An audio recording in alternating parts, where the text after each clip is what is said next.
of Digital Media India 2022 conference. We go on to the next presentation. We'll hear from Australia. Like we had a very interesting case study, a presentation from the State Times from Savaran Fernandez. We move on to listen to what's happening in Australia. To this, I welcome Ms. Jacqui Park, who is Head of Network Strategy and Innovation at IPI Global Network of Editors.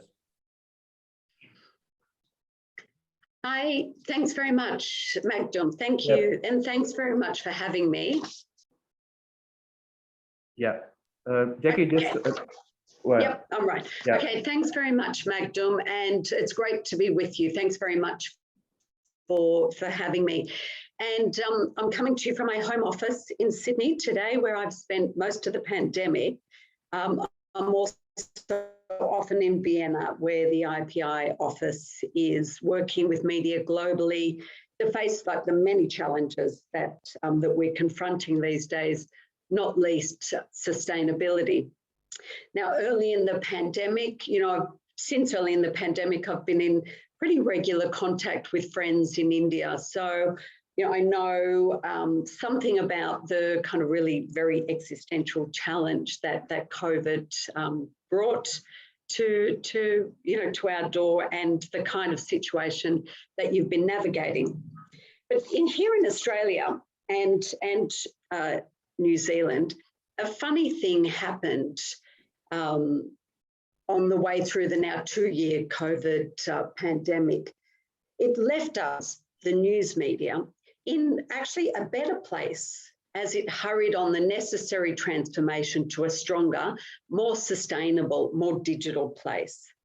It's not really what we expected, actually. If you think back to those early pandemic days that actually looked really very dark, stuck in work from home, lockdown back in March 2020, I remember reading Matthew Ball's blog where he warned us about what was coming. And at that time, he said, economic crises, natural disasters, and other long tail events tend to accelerate underlying trends, exacerbate balances of power, and unravel businesses, business models, and business practices that were sustained by a robust economy. So that's really kind of took me back. And, I read that with a little trepidation.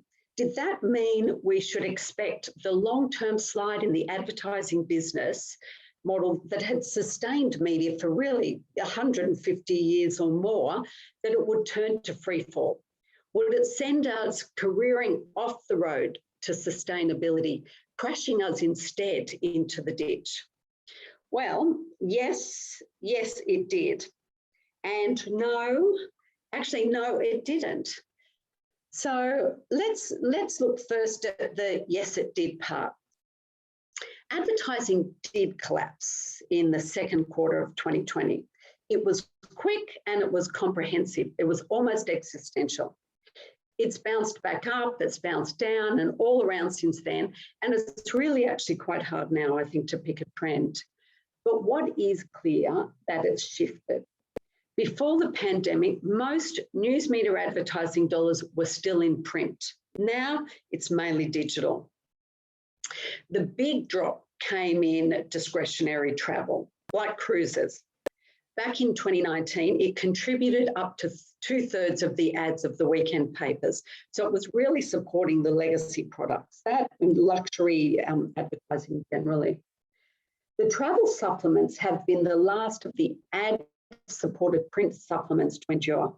Now, print advertising is mainly really in just 4 narrow categories. The residual travel ads, home furnishings, which is a sort of insert catalogue replacement, racing details that are funded by the industry, and in Australia, at least at the moment, advertising from billionaire-funded startup political party, the United Australia Party.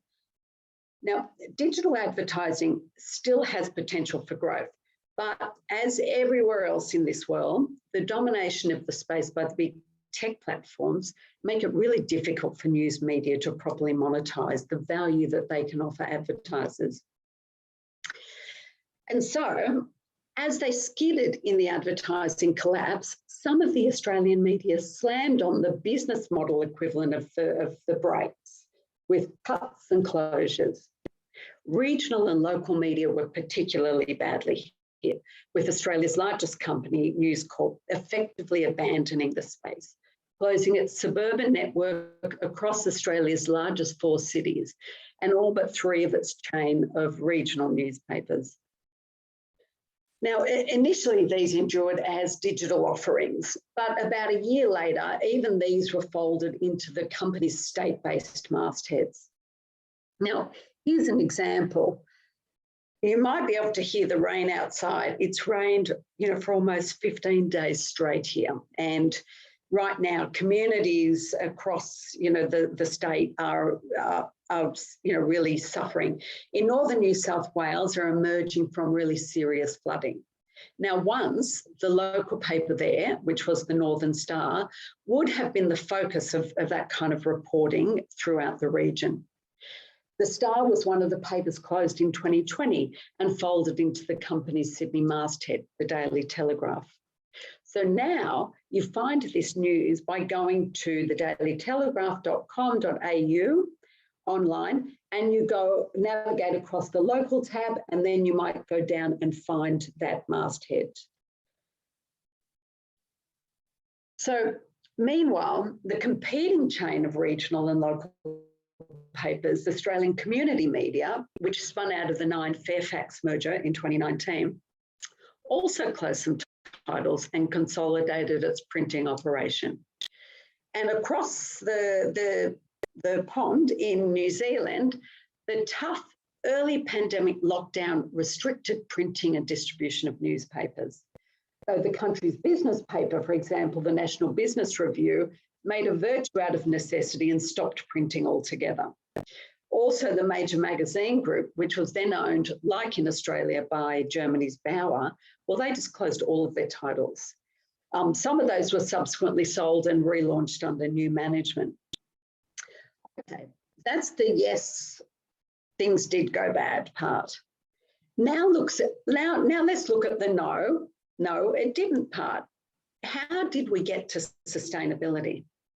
It's the part where we look at how, in those 2 years, the business model has, miraculously as it may seem, become sustainable, even profitable, in a shift from legacy reliance on declining print-based advertising to a reader revenue model with the core of reliable cash flow coming from subscriptions.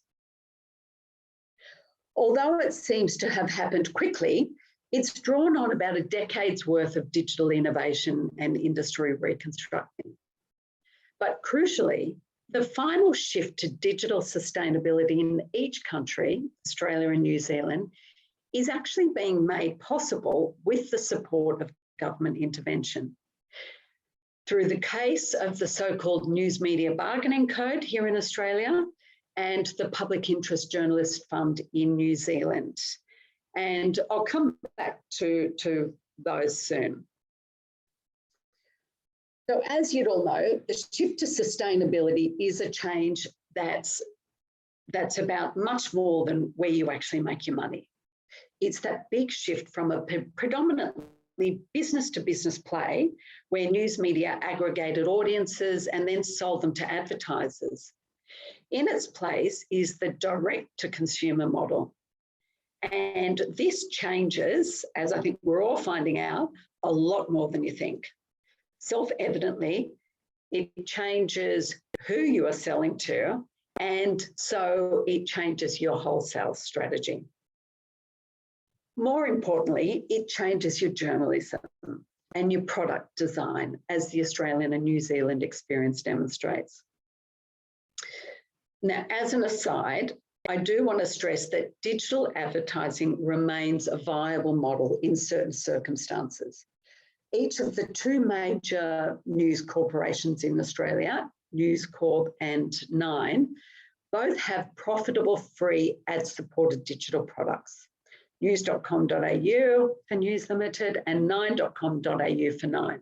Now, according to Nielsen rankings, These are now consistently either second or third place in terms of unique users and time on site. The public broadcaster, the ABC, is the leading free news site here in Australia. It's their enduring mass scale that anchors their journalism in a traditional general interest news format. So daily politics, crime, sport, weather, more comprehensive than competitive, commodified in economic terminology.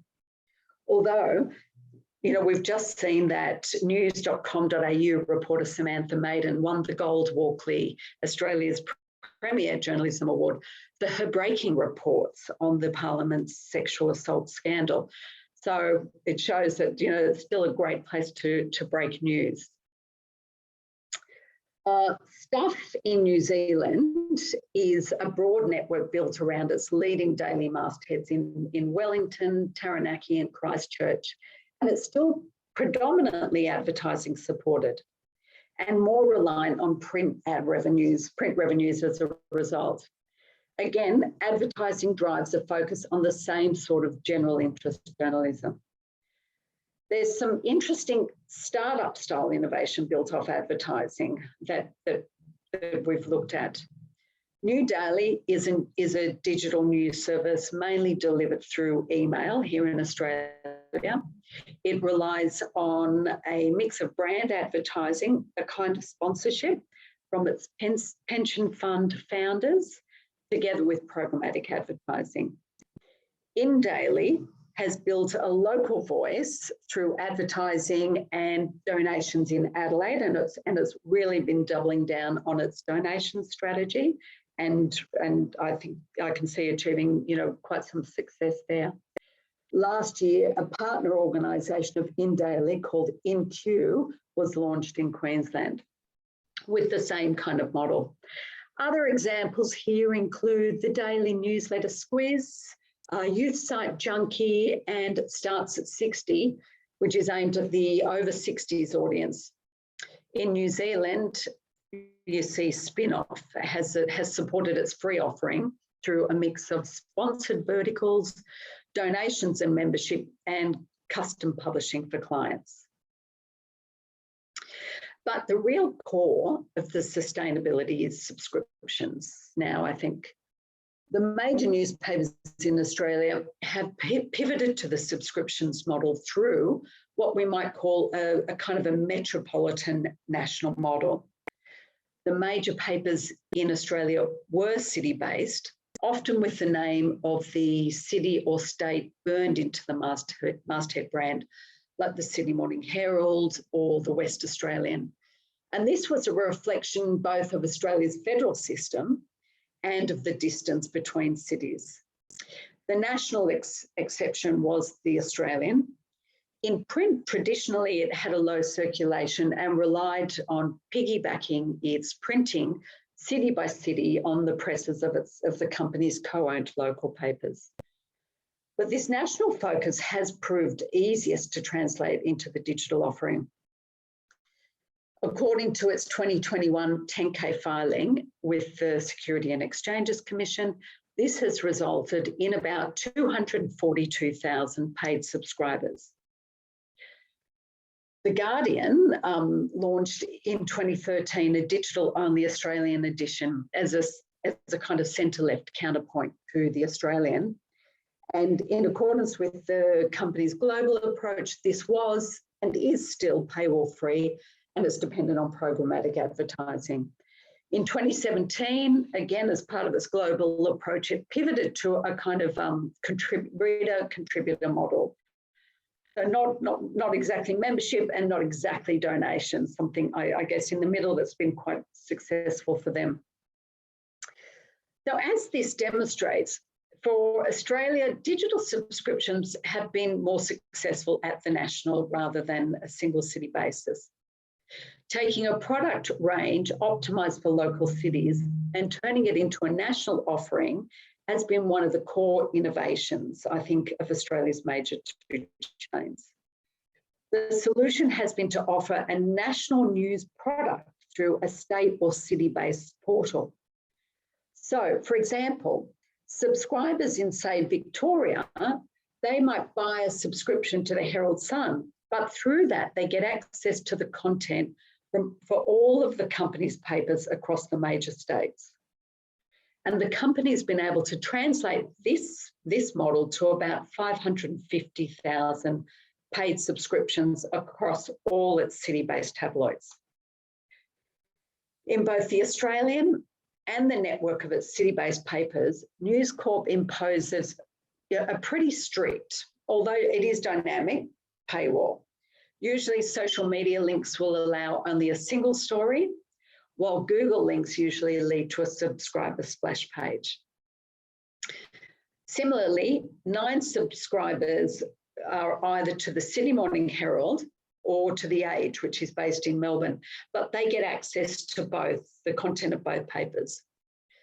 Now, the 9 group doesn't release subscription figures, but its total paid subs is estimated to be around 450,000 across both titles.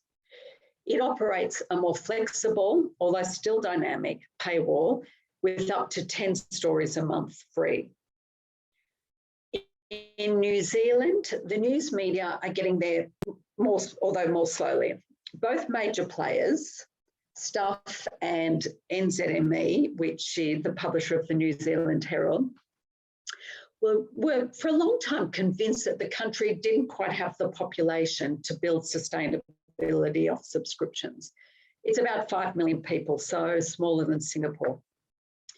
Originally, they had actually hoped to merge the 2 companies as a solution, I guess, to the sustainability problem, but it was knocked back by the competition regulator.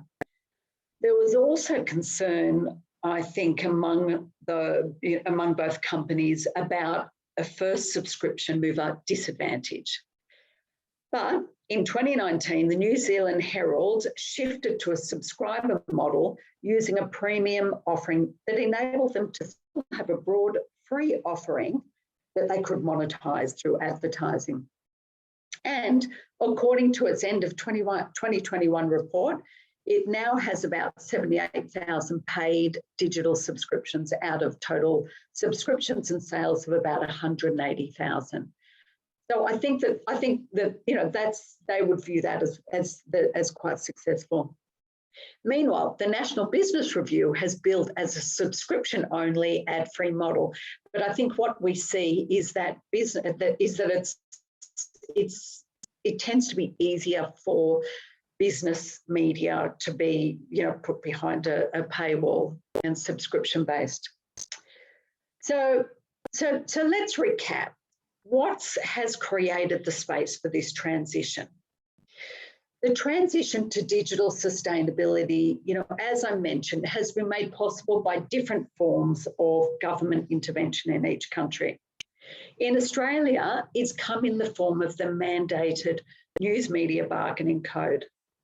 Now, this originally emerged out of a 2-year investigation by Australia's competition regulator, the ACCC, into the impact of the digital platforms, specifically Google and Meta, on news media. And their research was backed up with strong publisher lobbying of the government, the national government. And now I don't want to, and I don't have time to summarise the reports here, but I would recommend them to you as they're really worth a look for the information they contain about the past decade's battle between tech and media. If you want the background over fights like Facebook's instant articles or Google's first click, you'll find it all there. And if you go onto their website, they have a section that is that is dedicated to the platforms, and you'll find it all there. The most recent report takes a deep dive into ad tech to explain how, by design, the complexity of this actually ends up ripping off both advertisers and publishers by clipping up to half the expenditure on the way through. The result? The 2 big platforms are required by legislation in Australia to reach agreements with publishers for conditions and payments of use of their content. Now, I don't want to canvass the claims and counterclaims and threats and counter threats. You could have read it in real time. But here's where we are now. Both Google and Meta have agreed to pay major publishers confidential amounts for use of their material in their news products, Google News and Google News Tab. The competition regulator has estimated that the payments are worth about 200 million Australian dollars a year. So that's about 150 million US. Now, the bulk of this actually goes to the two big companies, so News Corp and Nine, and it's actually starting to show up in their public accounts as content licensing fees. As I said, figures are confidential, but reporting indicates that News Corp is getting somewhere between 50 and 100 million.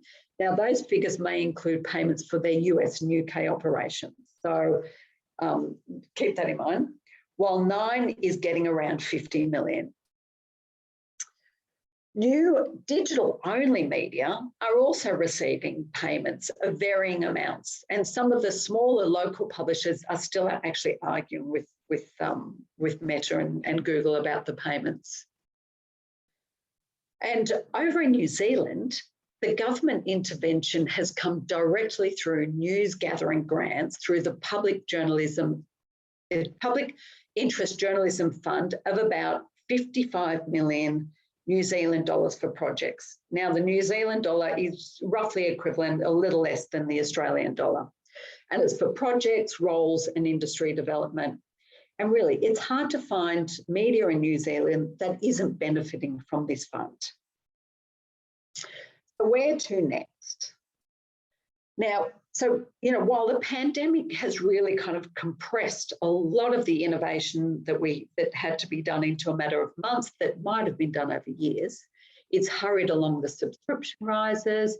There is increasing evidence that numbers are starting to cap out. And while the quarterly figures released by News Corp in their SEC filings show continued rises, these rises are actually getting smaller. My guesstimate from the surveys in the annual Reuters report indicate that there's roughly 1.5 million people prepared to subscribe in Australia, and maybe around 300,000 in New Zealand. The prices for subscriptions in Australia are certainly at the higher end of the global charges. The Australian charges about $500 a year. Now, that's about the same as the London Times, which you can also get bundled with the Oz. The News Corp city mastheads are about 300, so something closer to, say, the LA Times. The Nine mastheads charge about 200 or $300 Australian for a premium subscription. And the premium would include things like, crosswords and an e-paper, although all of the media offer an e-paper, but Nine offer it only as part of the premium subscription. So once you start reaching the potential of subscribers, there are really a couple of options, right?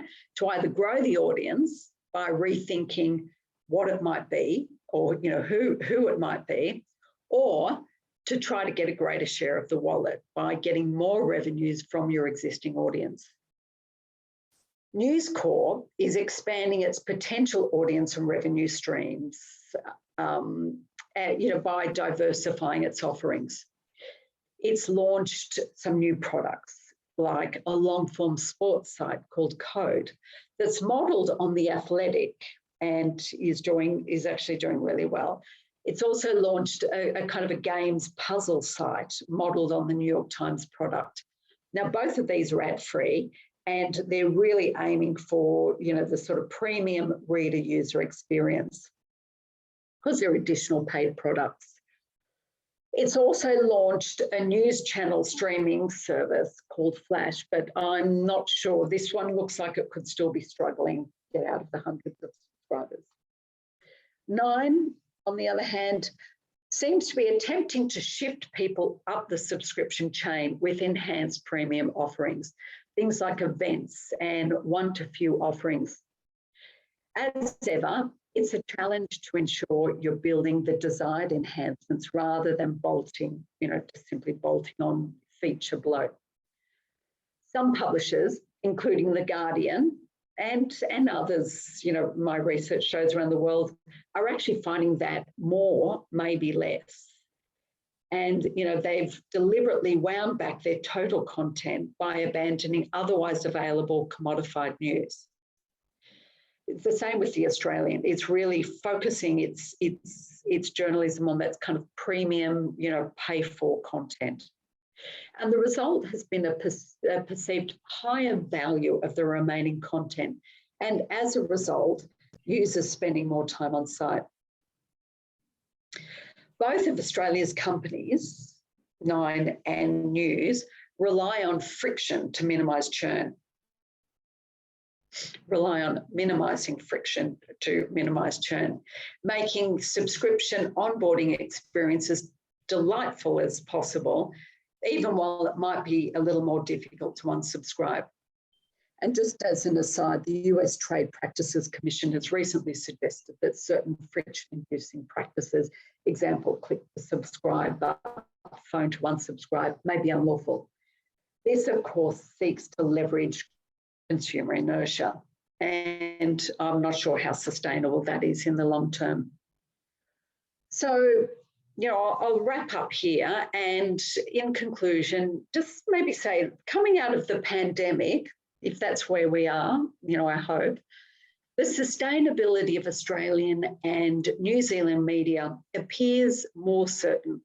Although pulling off the transition has relied on significant government intervention, the future will depend on deepening the relationship with the audience and really delivering a journalism that they need in a product that they are eager to consume.